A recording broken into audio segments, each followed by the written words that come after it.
Mr. Speaker, Mr. Vice President, members of Congress, distinguished guests, and fellow Americans.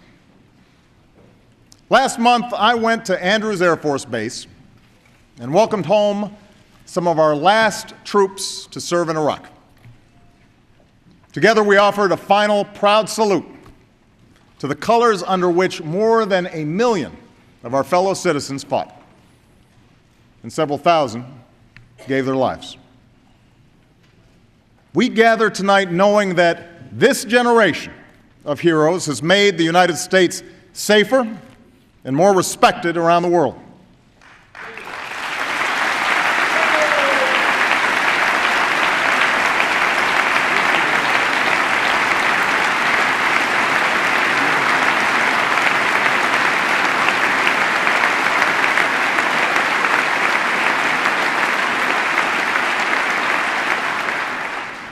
For the first time in 9 years, there are no Americans fighting in Iraq.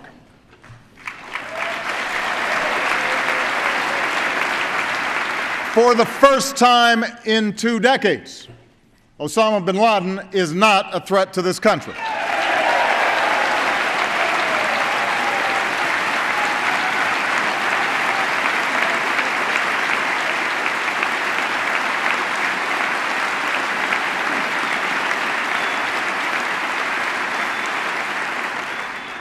Most of al-Qaeda's top lieutenants have been defeated. The Taliban's momentum has been broken, and some troops in Afghanistan have begun to come home. These achievements are a testament to the courage, selflessness, and teamwork of America's armed forces. At a time when too many of our institutions have let us down, they exceed all expectations. They're not consumed with personal ambition. They don't obsess over their differences. They focus on the mission at hand. They work together. Imagine what we could accomplish if we followed their example.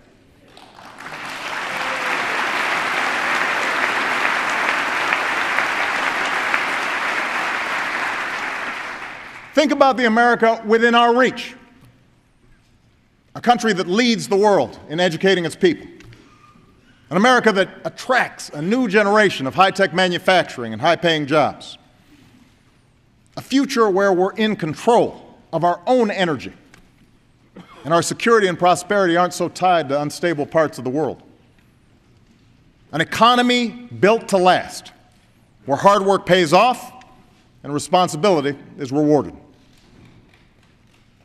We can do this.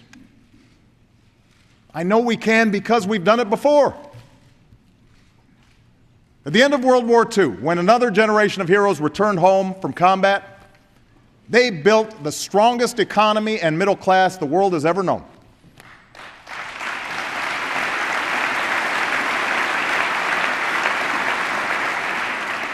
My grandfather, a veteran of Patton's Army, got the chance to go to college on the GI Bill. My grandmother, who worked on a bomber assembly line, was part of a workforce that turned out the best products on earth. The two of them shared the optimism of a nation that had triumphed over a depression and fascism. They understood they were part of something larger.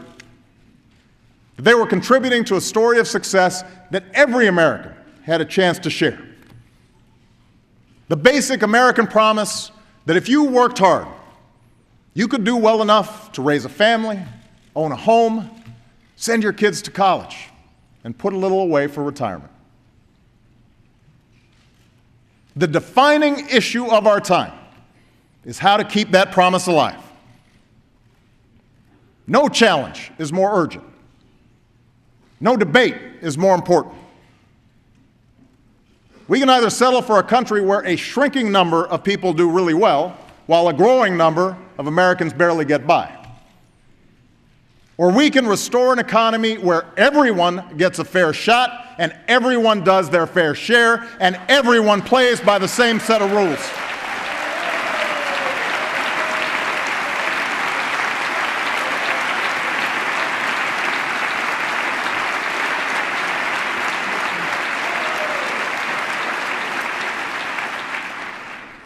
What's at stake aren't democratic values or Republican values, but American values.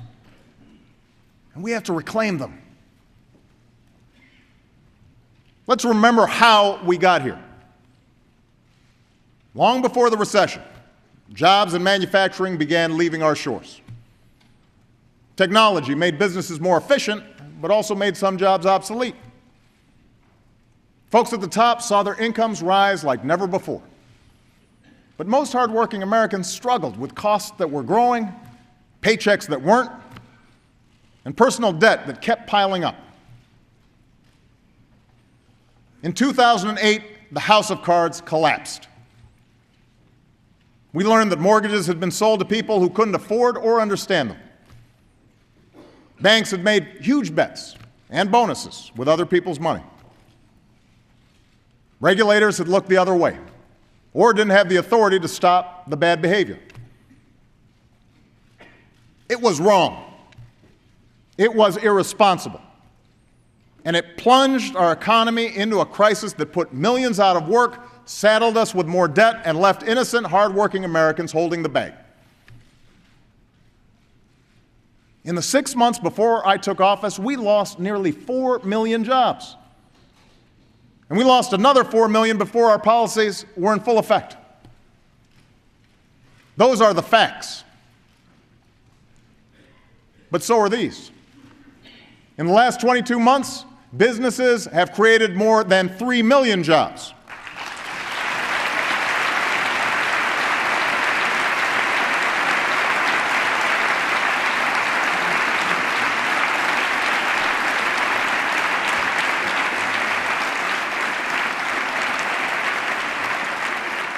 Last year, they created the most jobs since 2005.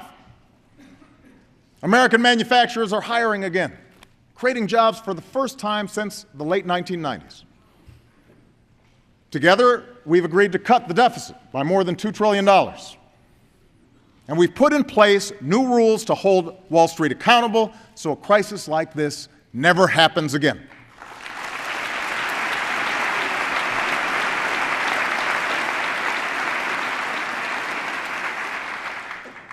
The state of our union is getting stronger, and we've come too far to turn back now. As long as I'm president, I will work with anyone in this chamber to build on this momentum. But I intend to fight obstruction with action, and I will oppose any effort to return to the very same policies that brought on this economic crisis in the first place.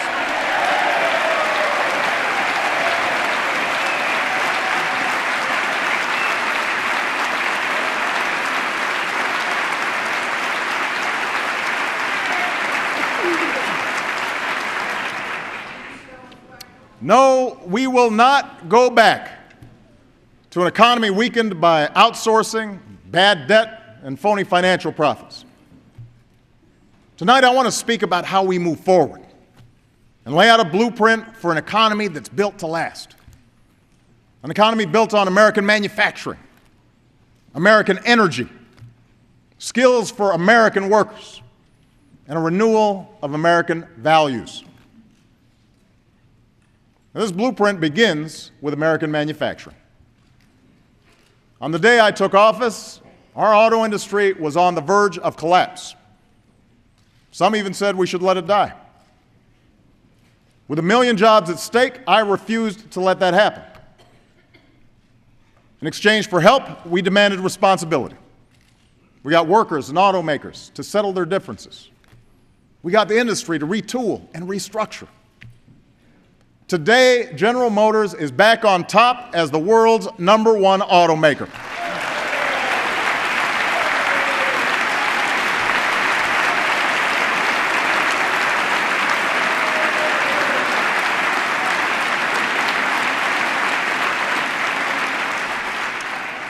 Chrysler has grown faster in the U.S. than any major car company.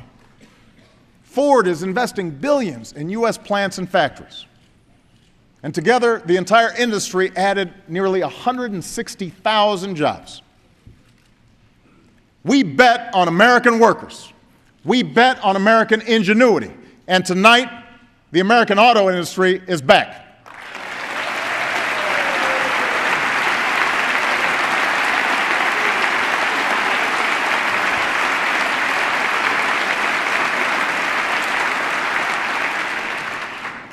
What's happening in Detroit can happen in other industries.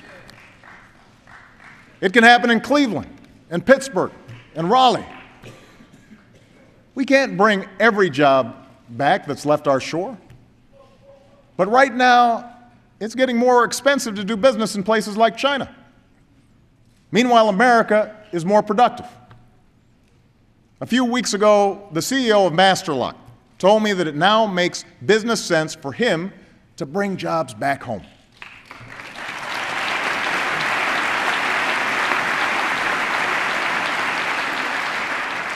Today, for the first time in 15 years, Masterlock's unionized plant in Milwaukee is running at full capacity.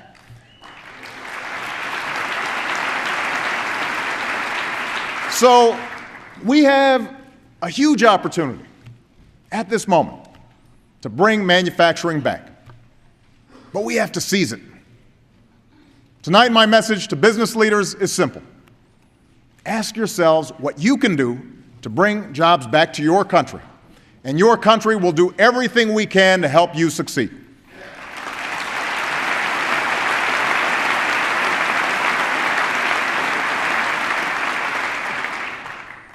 We should start with our tax code. Right now, companies get tax breaks for moving jobs and profits overseas. Meanwhile, companies that choose to stay in America get hit with one of the highest tax rates in the world. It makes no sense, and everyone knows it. So let's change it. First, if you're a business that wants to outsource jobs, you shouldn't get a tax deduction for doing it.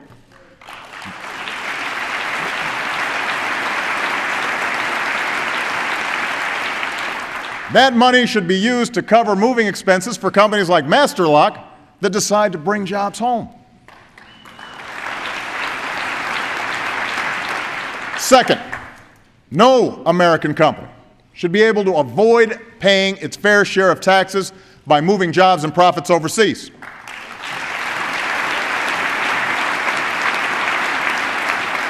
From now on, every multinational company should have to pay a basic minimum tax, and every penny should go towards lowering taxes for companies that choose to stay here and hire here in America.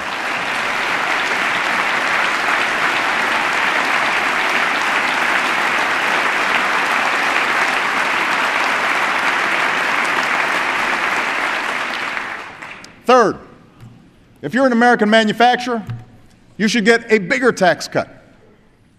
If you're a high-tech manufacturer, we should double the tax deduction you get for making your products here. And if you want to relocate in a community that was hit hard when a factory left town, you should get help financing a new plant, equipment, or training for new workers. So my message is simple. It is time to stop rewarding businesses that ship jobs overseas and start rewarding companies that create jobs right here in America. Send me these tax reforms, and I will sign them right away.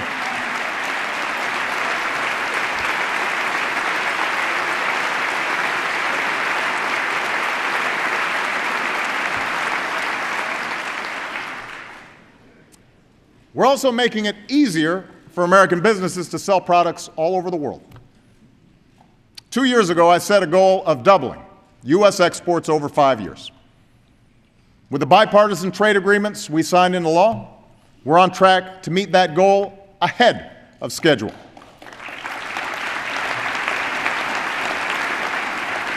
Soon there will be millions of new customers for American goods in Panama, Colombia, and South Korea. Soon there will be new cars on the streets of Seoul imported from Detroit and Toledo and Chicago.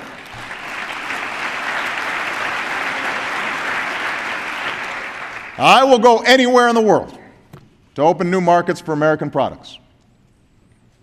And I will not stand by when our competitors don't play by the rules. We've brought trade cases against China at nearly twice the rate as the last administration, and it's made a difference.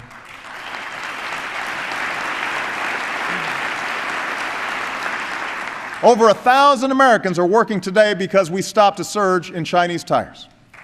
But we need to do more. It's not right when another country lets our movies, music, and software be pirated. It's not fair when foreign manufacturers have a leg up on ours only because they're heavily subsidized. Tonight, I'm announcing the creation of a trade enforcement unit that will be charged with investigating unfair trading practices in countries like China. There will be more inspections. There will be more inspections to prevent counterfeit or unsafe goods from crossing our borders. And this Congress should make sure that no foreign company has an advantage over American manufacturing when it comes to accessing financing or new markets like Russia. Our workers are the most productive on earth, and if the playing field is level, I promise you, America will always win.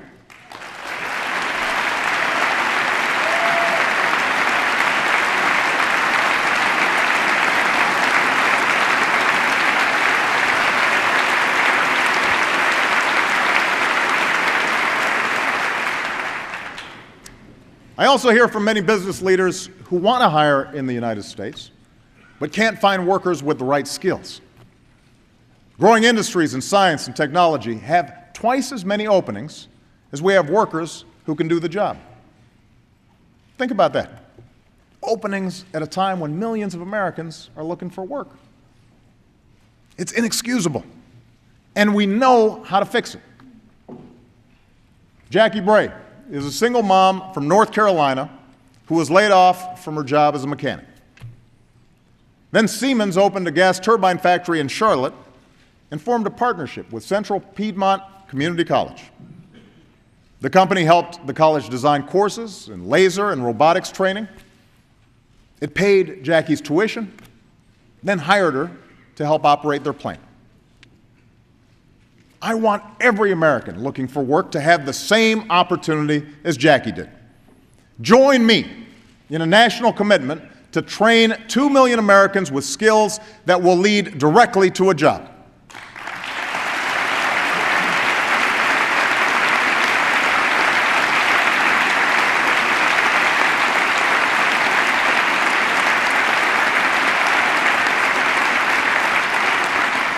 My administration has already lined up more companies that want to help. Model partnerships between businesses like Siemens and community colleges in places like Charlotte and Orlando and Louisville are up and running. Now you need to give more community colleges the resources they need to become community career centers, places that teach people skills that businesses are looking for right now, from data management to high-tech manufacturing. And I want to cut through the maze of confusing training programs so that from now on, people like Jackie have one program, one website, and one place to go for all the information and help that they need. It is time to turn our unemployment system into a re-employment system that puts people to work.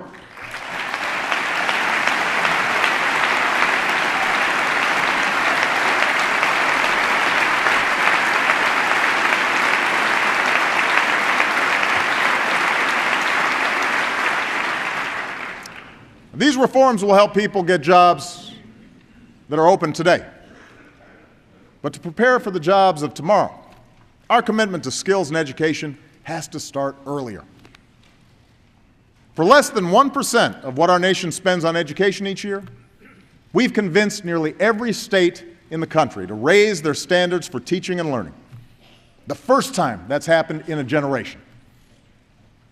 But challenges remain, and we know how to solve them. At a time when other countries are doubling down on education, tight budgets have forced states to lay off thousands of teachers. We know a good teacher can increase the lifetime income of a classroom by over $250,000.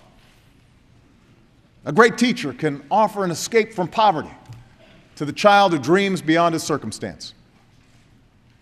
Every person in this chamber can point to a teacher who changed the trajectory of their lives. Most teachers work tirelessly with modest pay, sometimes digging into their own pocket for school supplies just to make a difference. Teachers matter. So instead of bashing them or defending the status quo, let's offer schools a deal. Give them the resources to keep good teachers on the job and reward the best ones. and in return, grant schools flexibility to teach with creativity and passion, to stop teaching to the test, and to replace teachers who just aren't helping kids learn. That's a bargain worth making.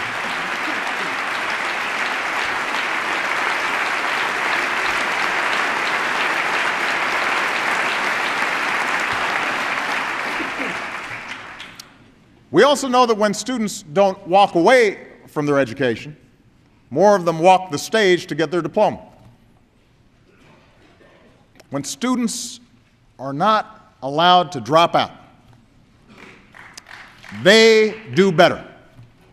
So tonight, I am proposing that every state requires that all students stay in high school until they graduate or turn 18.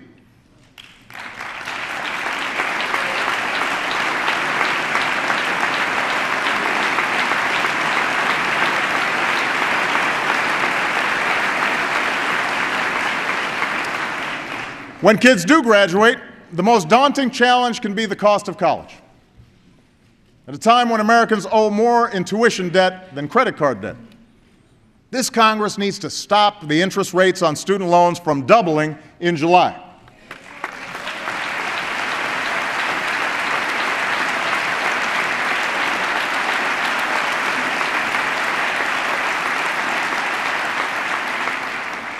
Extend the tuition tax credit we started that saves millions of middle-class families thousands of dollars. And give more young people the chance to earn their way through college by doubling the number of work-study jobs in the next 5 years.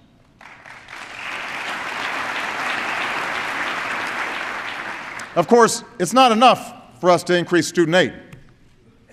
We can't just keep subsidizing skyrocketing tuition.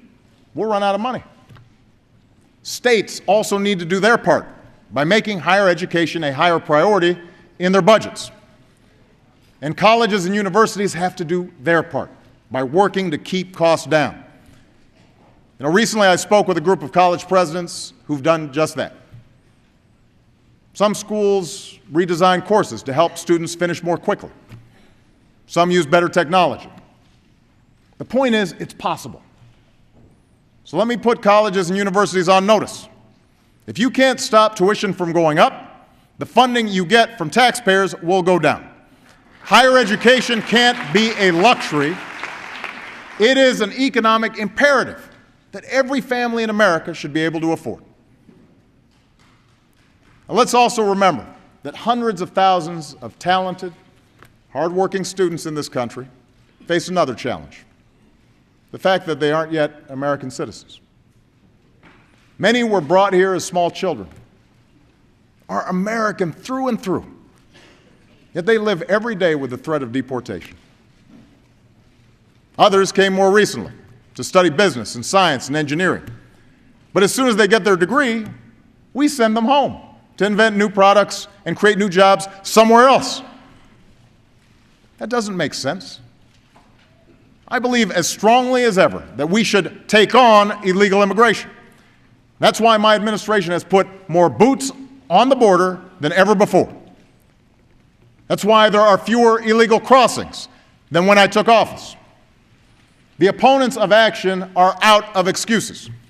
We should be working on comprehensive immigration reform right now.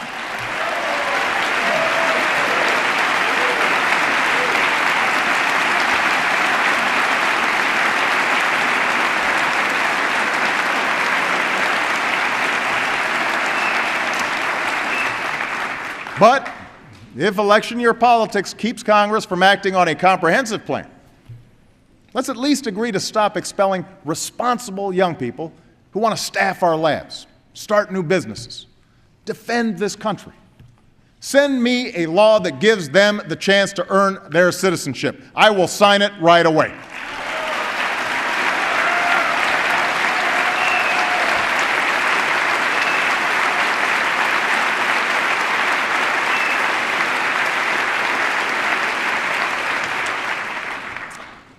You see, an economy built to last is one where we encourage the talent and ingenuity of every person in this country.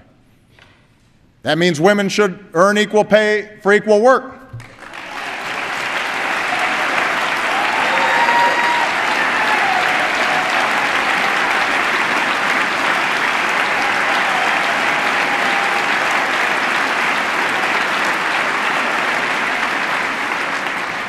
It means we should support everyone who's willing to work and every risk taker and entrepreneur who aspires to become the next Steve Jobs.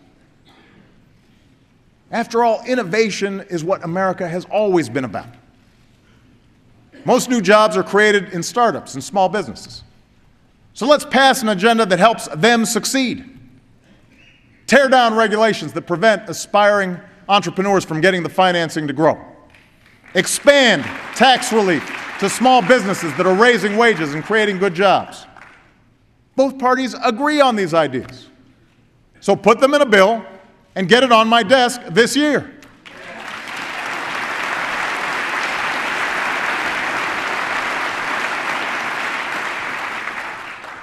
Innovation also demands basic research. Today, the discoveries taking place in our federally financed labs and universities could lead to new treatments that kill cancer cells but leave healthy ones untouched. New lightweight vests for cops and soldiers that can stop any bullet. Don't gut these investments in our budget. Don't let other countries win the race for the future. Support the same kind of research and innovation that led to the computer chip and the internet, to new American jobs and new American industries. And nowhere is the promise of innovation greater than in American-made energy. Over the last 3 years, we've opened millions of new acres for oil and gas exploration. And tonight I'm directing my administration to open more than 75% of our potential offshore oil and gas resources.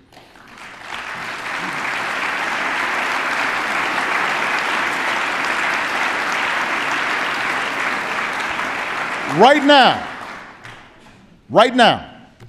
American oil production is the highest that it's been in 8 years. That's right, 8 years. Not only that, last year we relied less on foreign oil than in any of the past 16 years.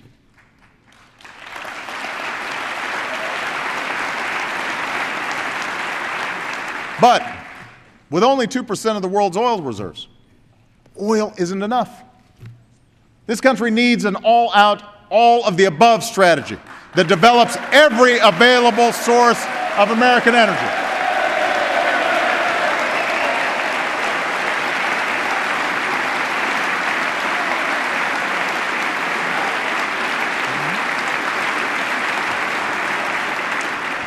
A strategy that's cleaner, cheaper, and full of new jobs. We have a supply of natural gas that can last America nearly 100 years. And my administration will take every possible action to safely develop this energy. The experts believe this will support more than 600,000 jobs by the end of the decade. And I'm requiring all companies that drill for gas on public lands to disclose the chemicals they use. Because America will develop this resource without putting the health and safety of our citizens at risk. The development of natural gas will create jobs and power trucks and factories that are cleaner and cheaper, proving that we don't have to choose between our environment and our economy. And by the way, it was public research dollars over the course of 30 years that helped develop the technologies to extract all this natural gas out of shale rock, reminding us that government support is critical in helping businesses get new energy ideas off the ground. Now, what's true for natural gas is just as true for clean energy. In 3 years, our partnership with the private sector has already positioned America to be the world's leading manufacturer of high-tech batteries. Because of federal investments, renewable energy use has nearly doubled. and thousands of Americans have jobs because of it. When Brian Ritterby was laid off from his job making furniture, he said he worried that at 55, no one would give him a second chance. But he found work at Energetics, the wind turbine manufacturer in Michigan. Before the recession, the factory only made luxury yachts. Today, it's hiring workers like Brian who said, "I'm proud to be working in the industry of the future." Our experience with shale gas, our experience with natural gas, shows us that the payoffs on these public investments don't always come right away. Some technologies don't pan out. Some companies fail. But I will not walk away from the promise of clean energy. I will not walk away from workers like Brian.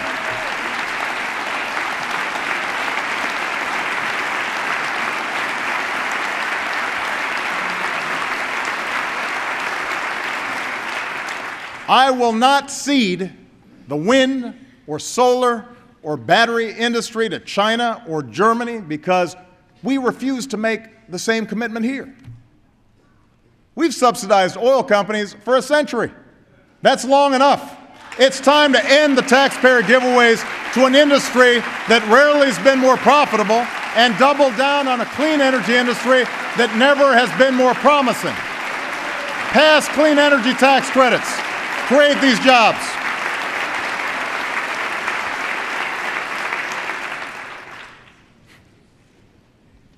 We can also spur energy innovation with new incentives. The differences in this chamber may be too deep right now to pass a comprehensive plan to fight climate change. But there's no reason why Congress shouldn't at least set a clean energy standard that creates a market for innovation. So far, you haven't acted. Well, tonight, I will. I'm directing my administration to allow the development of clean energy on enough public land to power 3 million homes. And I'm proud to announce that the Department of Defense, working with us, the world's largest consumer of energy, will make one of the largest commitments to clean energy in history, with the Navy purchasing enough capacity to power 250,000 homes a year.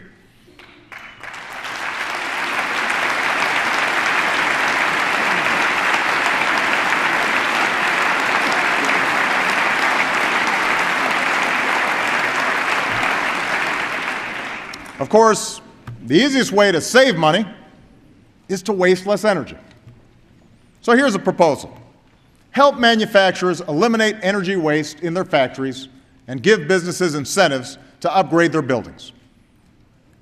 Their energy bills will be $100 billion lower over the next decade, and America will have less pollution, more manufacturing, more jobs for construction workers who need them. Send me a bill that creates these jobs.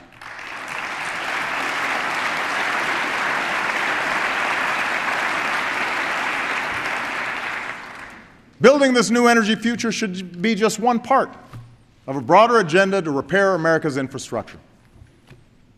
So much of America needs to be rebuilt. We've got crumbling roads and bridges, a power grid that wastes too much energy, an incomplete high-speed broadband network that prevents a small business owner in rural America from selling her products all over the world. During the Great Depression, America built the Hoover Dam and the Golden Gate Bridge. After World War II, we connected our states with a system of highways. Democratic and Republican administrations invested in great projects that benefited everybody, from the workers who built them to the businesses that still use them today. In the next few weeks, I will sign an executive order clearing away the red tape that slows down too many construction projects. But you need to fund these projects. Take the money we're no longer spending at war, use half of it to pay down our debt, and use the rest to do some nation building right here at home.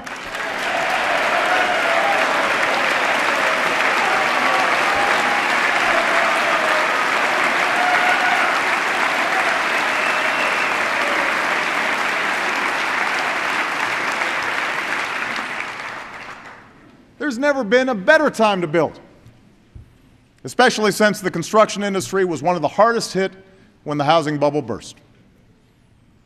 Of course, construction workers weren't the only ones who were hurt. So were millions of innocent Americans who've seen their home values decline. And while government can't fix the problem on its own, responsible homeowners shouldn't have to sit and wait for the housing market to hit bottom to get some relief. And that's why I'm sending this Congress a plan that gives every responsible homeowner the chance to save about $3,000 a year on their mortgage by refinancing at historically low rates. No more red tape, no more runaround from the banks.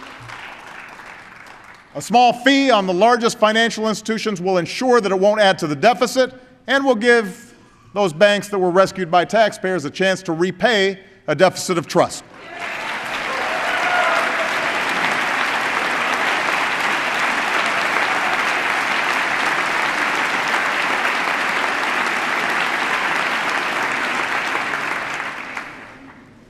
Let's never forget, millions of Americans who work hard and play by the rules every day deserve a government and a financial system that do the same. It's time to apply the same rules from top to bottom. No bailouts, no handouts, and no cop-outs. An America built to last insists on responsibility from everybody. We've all paid the price for lenders who sold mortgages to people who couldn't afford them, and buyers who knew they couldn't afford them.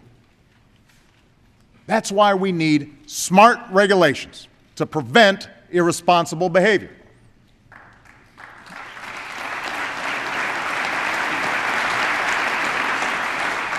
Rules to prevent financial fraud, or toxic dumping, or faulty medical devices.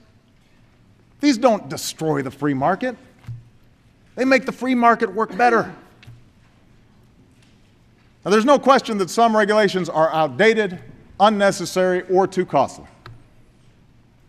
In fact, I've approved fewer regulations in the first 3 years of my presidency than my Republican predecessor did in his.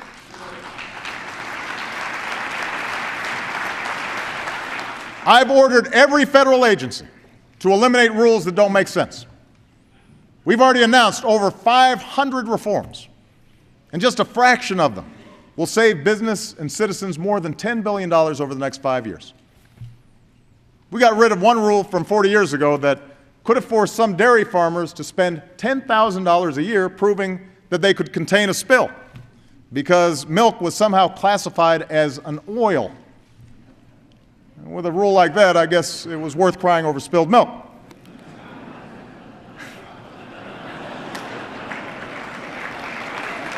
Now, I'm confident a farmer can contain a milk spill without a federal agency looking over his shoulder.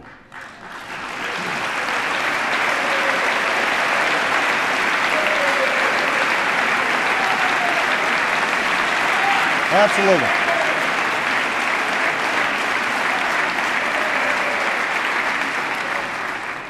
But I will not back down from making sure an oil company can contain the kind of oil spill we saw in the Gulf 2 years ago.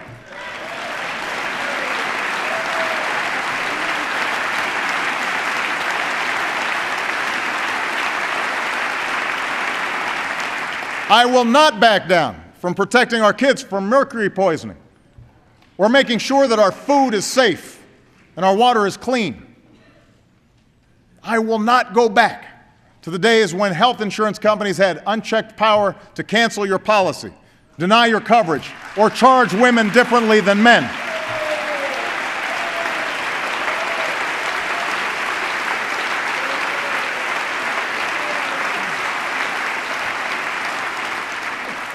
And I will not go back to the days when Wall Street was allowed to play by its own set of rules. The new rules we passed restore what should be any financial system's core purpose: getting funding to entrepreneurs with the best ideas and getting loans to responsible families who want to buy a home or start a business or send their kids to college.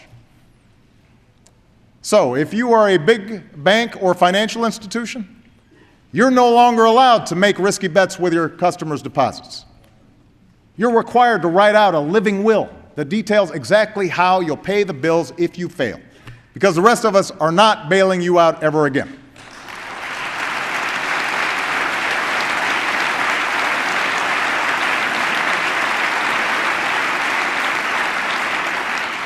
And if you're a mortgage lender, or a payday lender, or a credit card company, the days of signing people up for products they can't afford with confusing forms and deceptive practices, those days are over.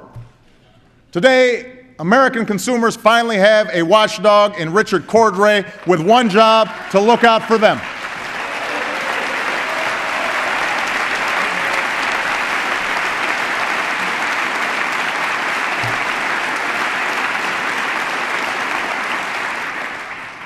We'll also establish a financial crimes unit of highly trained investigators to crack down on large-scale fraud and protect people's investments.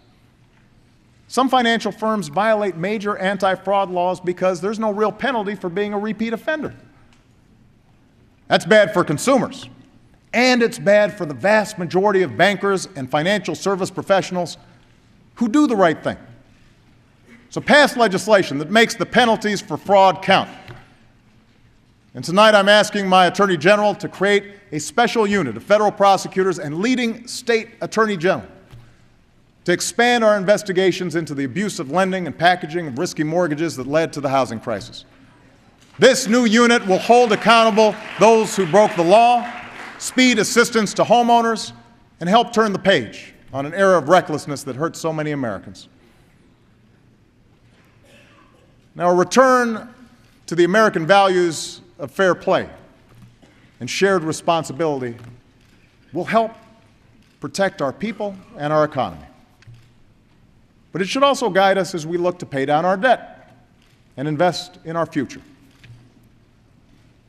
Right now, our most immediate priority is stopping a tax hike on 160 million working Americans while the recovery is still fragile.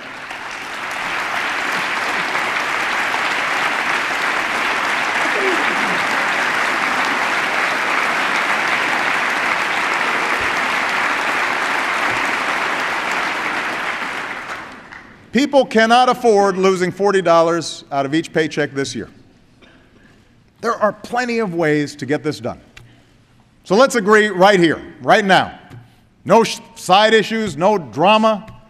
Pass the payroll tax cut without delay. Let's get it done.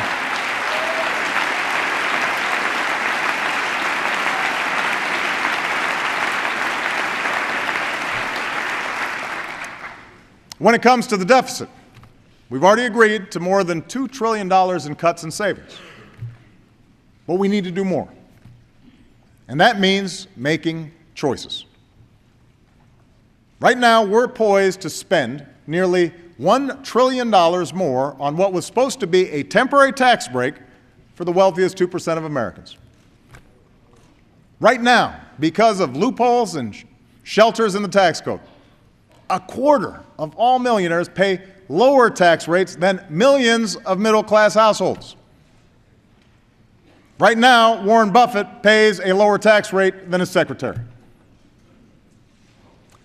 Do we want to keep these tax cuts for the wealthiest Americans, or do we want to keep our investments in everything else, like education and medical research, a strong military, and care for our veterans? Because if we're serious about paying down our debt, we can't do both. The American people know what the right choice is. So do I. As I told the Speaker this summer, I'm prepared to make more reforms that rein in the long-term costs of Medicare and Medicaid and strengthen Social Security, so long as those programs remain a guarantee of security for seniors. But in return, we need to change our tax code so that people like me and an awful lot of members of Congress pay our fair share of taxes.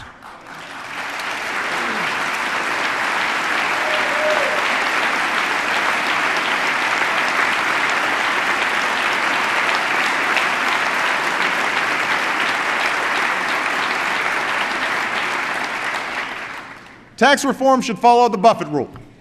If you make more than $1 million a year, you should not pay less than 30% in taxes. And my Republican friend Tom Coburn is right.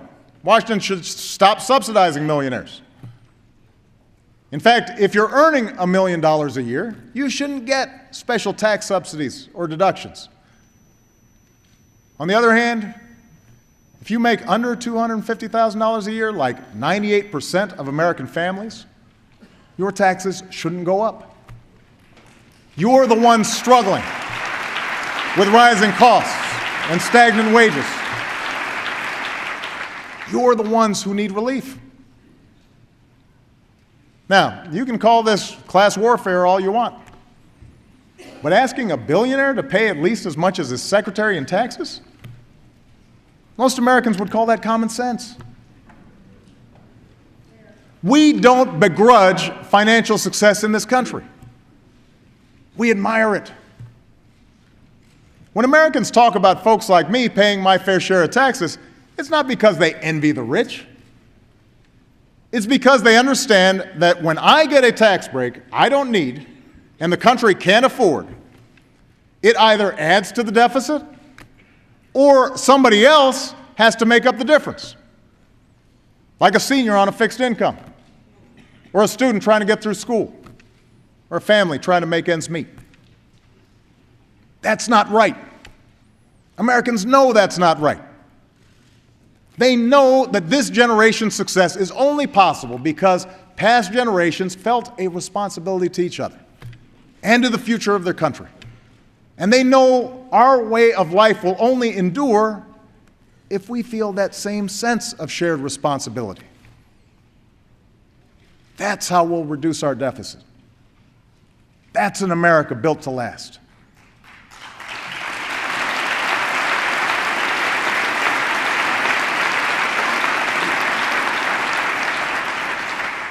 Now, I recognize that people watching tonight have differing views about taxes and debt, energy and health care.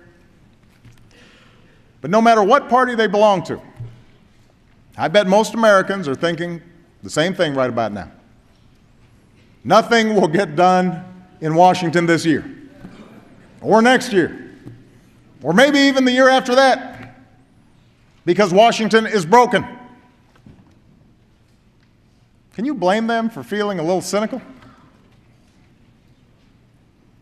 The greatest blow to our confidence in our economy last year didn't come from events beyond our control.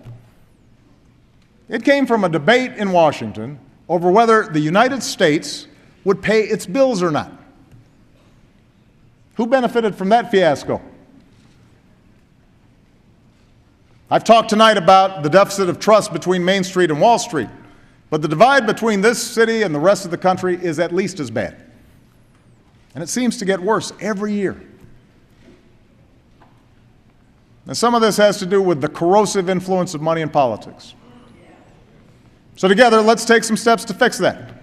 Send me a bill that bans insider trading by members of Congress. I will sign it tomorrow.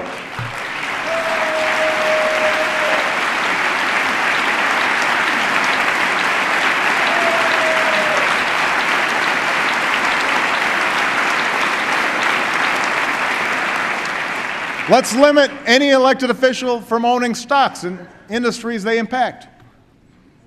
Let's make sure people who bundle campaign contributions for Congress can't lobby Congress, and vice versa. An idea that has bipartisan support, at least outside of Washington. Some of what's broken has to do with the way Congress does its business these days. A simple majority is no longer enough to get anything, even routine business, passed through the Senate. Neither party has been blameless in these tactics.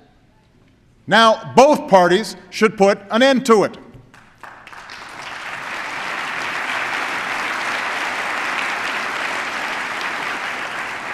For starters, I asked the Senate to pass a simple rule that all judicial and public service nominations receive a simple up or down vote within 90 days.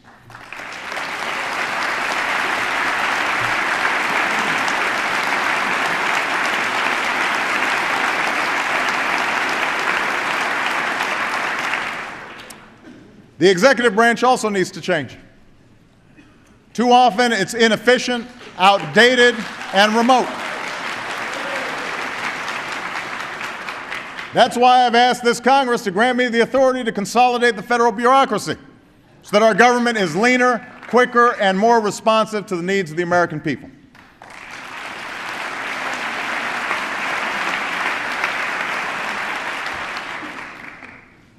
Finally, none of this can happen unless we also lower the temperature in this town. We need to end the notion that the two parties must be locked in a perpetual campaign of mutual destruction, that politics is about clinging to rigid ideologies instead of building consensus around common sense ideas. I'm a Democrat, but I believe what Republican Abraham Lincoln believed. The government should do for people only what they cannot do better by themselves and no more.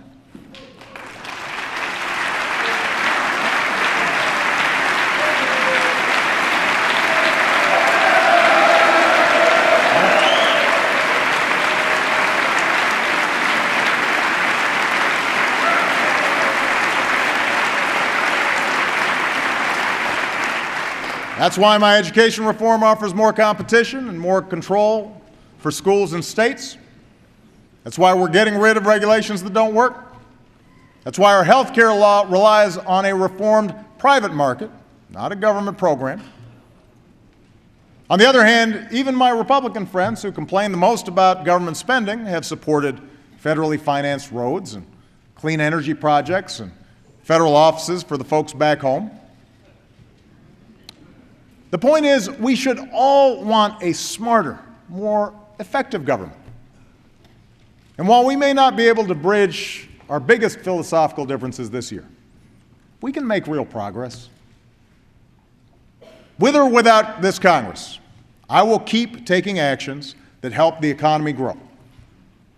But I can do a whole lot more with your help. Because when we act together, there's nothing the United States of America can achieve.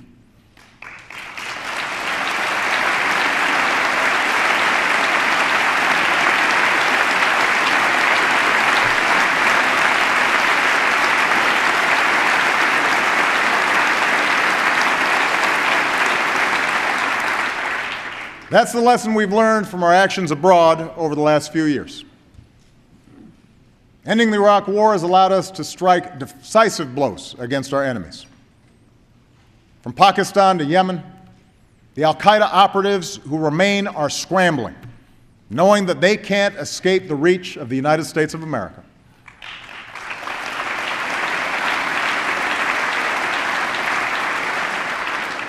From this position of strength, we've begun to wind down the war in Afghanistan. 10,000 of our troops have come home. 23,000 more will leave by the end of this summer. This transition to Afghan lead will continue, and we will build an enduring partnership with Afghanistan so that it is never again a source of attacks against America.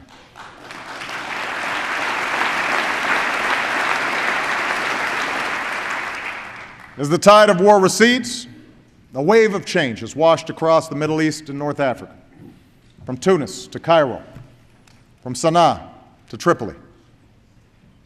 A year ago, Gaddafi was one of the world's longest-serving dictators, a murderer with American blood on his hands. Today, he is gone. And in Syria, I have no doubt that the Assad regime will soon discover that the forces of change cannot be reversed and that human dignity cannot be denied.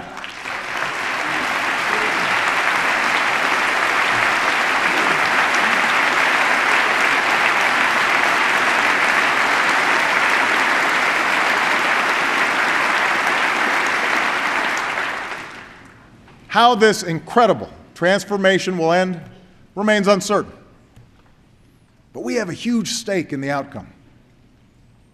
And while it's ultimately up to the people of the region to decide their fate, we will advocate for those values that have served our own country so well.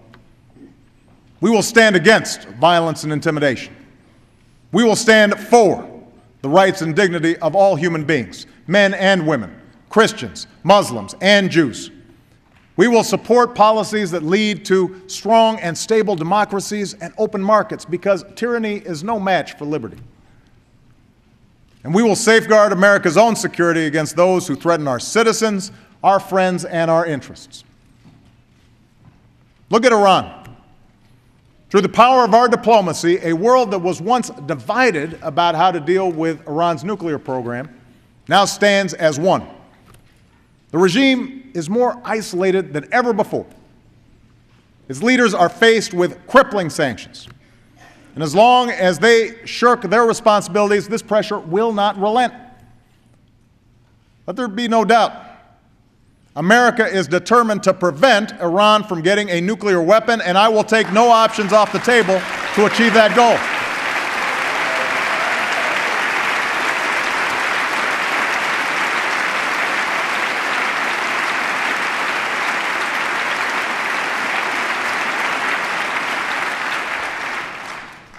But a peaceful resolution of this issue is still possible, and far better. And if Iran changes course and meets its obligations, it can rejoin the community of nations. The renewal of American leadership can be felt across the globe. Our oldest alliances in Europe and Asia are stronger than ever. Our ties to the Americas are deeper. Our ironclad commitment, and I mean ironclad, to Israel's security has meant the closest military cooperation between our two countries in history.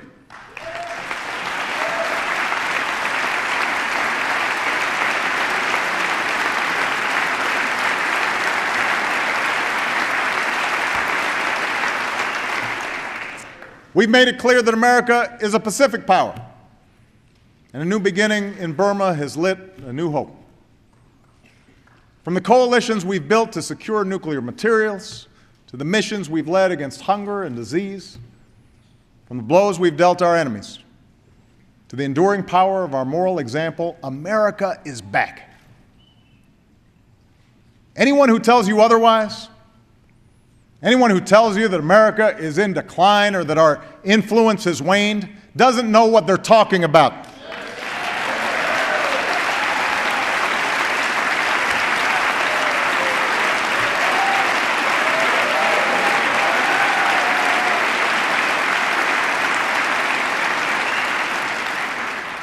That's not the message we get from leaders around the world who are eager to work with us. That's not how people feel from Tokyo to Berlin, from Cape Town to Rio, where opinions of America are higher than they've been in years. Yes, the world is changing. No, we can't control every event. But America remains the one indispensable nation in world affairs, and as long as I'm president, I intend to keep it that way.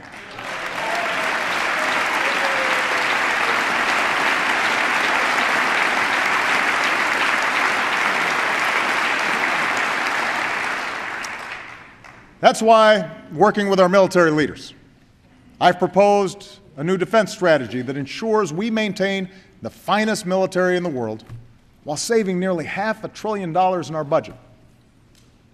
To stay one step ahead of our adversaries, I've already sent this Congress legislation that will secure our country from the growing dangers of cyber threats.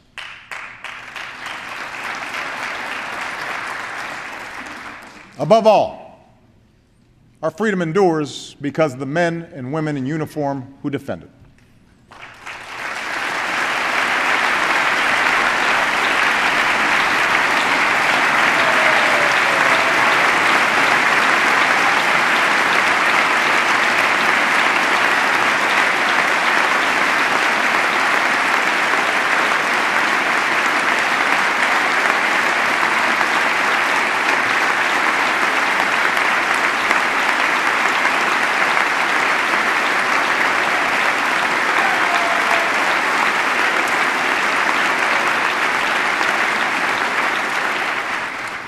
As they come home, we must serve them as well as they've served us.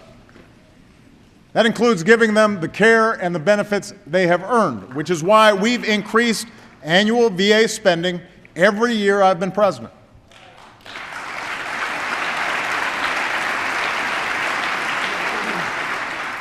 And it means enlisting our veterans in the work of rebuilding our nation.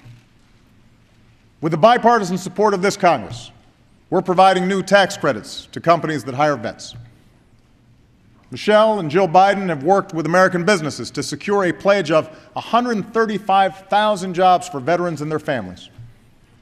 And tonight I'm proposing a Veterans Jobs Corps that will help our communities hire veterans as cops and firefighters so that America is as strong as those who defend her.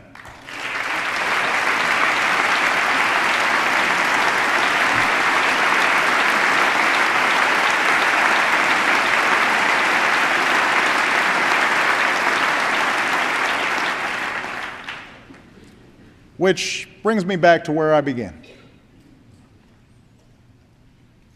Those of us who've been sent here to serve can learn a thing or two from the service of our troops. When you put on that uniform, it doesn't matter if you're black or white, Asian, Latino, Native American, conservative, liberal, rich, poor, gay, straight. When you're marching into battle, you look out for the person next to you, or the mission fails. Where you're in the thick of the fight, you rise or fall as one unit, serving one nation, leaving no one behind. Now, one of my proudest possessions is the flag that the SEAL team took with them on the mission to get bin Laden. On it are each of their names. Some may be Democrats. Some may be Republicans. But that doesn't matter. Just like it didn't matter that day in the Situation Room, when I sat next to Bob Gates, a man who was George Bush's defense secretary, and Hillary Clinton, a woman who ran against me for president.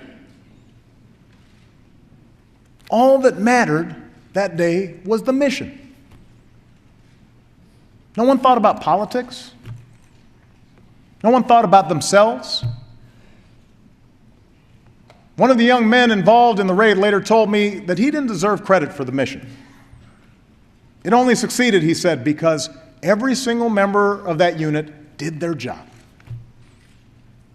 The pilot who landed the helicopter that spun out of control, the translator who kept others from entering the compound, the troops who separated the women and children from the fight, the SEALs who charged up the stairs.